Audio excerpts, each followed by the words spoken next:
eyes. It's a birdie. It's not gonna hurt you. It's an innocent little creature. They fly, they walk, they jump, they raise their babies. Nothing could possibly... Father?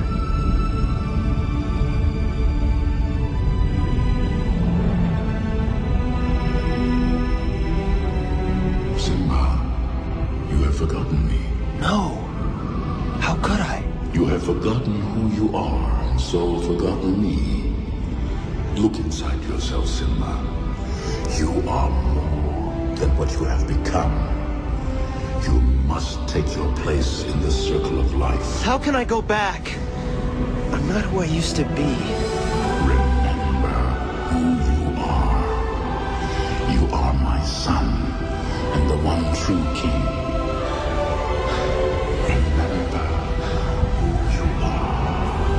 No! Please! Don't leave me! Father! Don't leave me.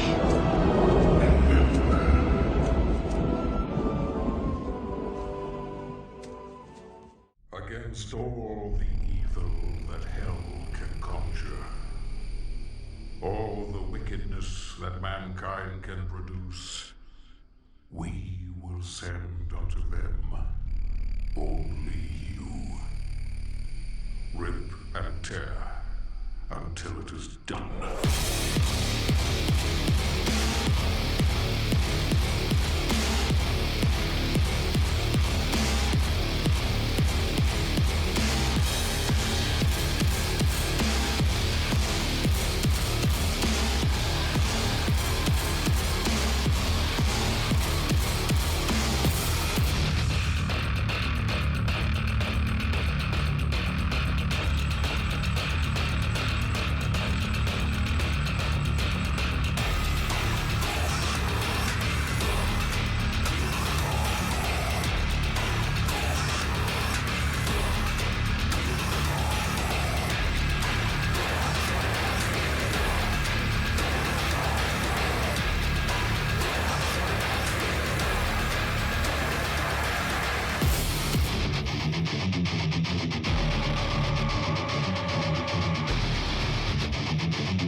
What the heck is a terror bird?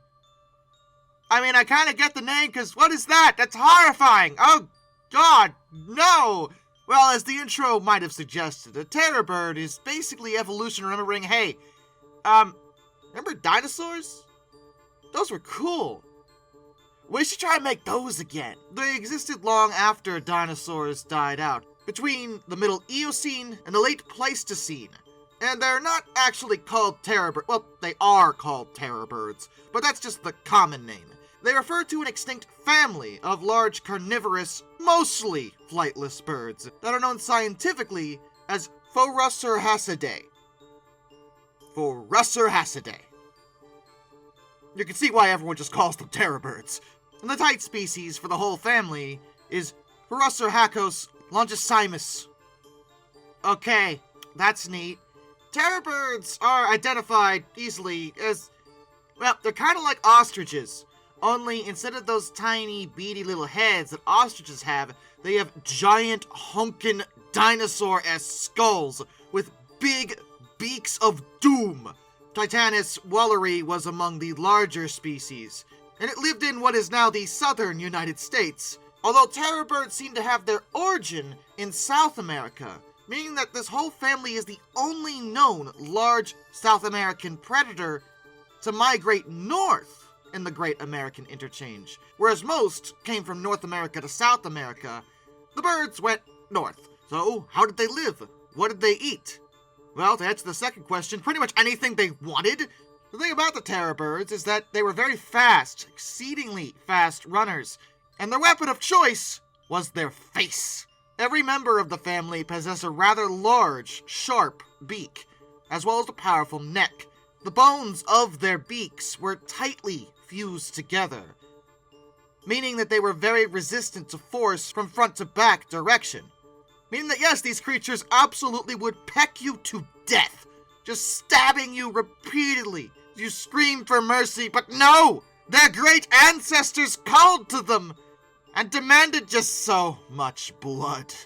Despite this, it is believed that they probably focused on preying on smaller animals that they could eat with relative ease, but that didn't mean that they couldn't take on larger prey if they decided to. Again, it was whatever they wanted. They were big, scary, and really powerful. Their talons also weren't no joke, and could rend your flesh relatively easily, so that was nice too. There's also evidence to suggest that they didn't actually chew their food in any way. They would swallow it whole. Like a snake. Why? Why you gotta make it even freakier?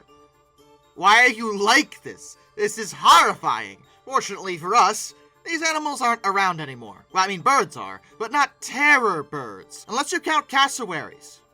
And honestly, you probably should count cassowaries. Anyone who's ever dealt with a cassowary can tell you, those things are nasty. Ostriches are generally pretty chill, but cassowaries will tear you up like a Utah raptor. They remember who they are. But the actual terror birds are long gone. But why? If they were such effective predators, and birds are still around, why not the terror birds? Because we really need those, apparently. Well, it's not clear. Much like with the saber-toothed cats, we just don't know why these animals died out. They did, obviously, they're not here. We can see that, but we don't quite know why. One of the thoughts is that there was increased competition from other predators, and a lot of them wound up migrating south from North America into South America, into the terror bird's home range. But some paleontologists reject this, because the terror birds coexisted with a lot of other carnivores over their life. Why would these suddenly cause problems? Some have argued that it was our fault, but the problem with that theory is that there's no direct evidence that humans even showed up in the Americas before the terror birds went extinct. And even if they had, by the time we showed up, they were already on the way out. So we weren't the cause of their decline either. It's hard to say one way or the other. Paleontologists still aren't sure, but research is, of course, still ongoing. And maybe it's for the best they went extinct. I mean, I love dinosaurs, and I would clone them if I could. You can't stop me. But the terror birds, I don't know, man. Like the T-Rex is just objectively cool. The terror bird just scares me. Like, I know I should be scared of the T-Rex, but, like, I'm not. At least not until one's alive. Then I'll be scared. But the terror birds, I mean... Listen, I just don't want to get pecked to death. At least with the T-Rex, it'll be quick. And with that, a special thank you goes out to my Apex Predators, Arthur Roy, Dr. Racer78, and Metal for Life guy. Till next time, this is Darkness, and I bid you all a fun farewell.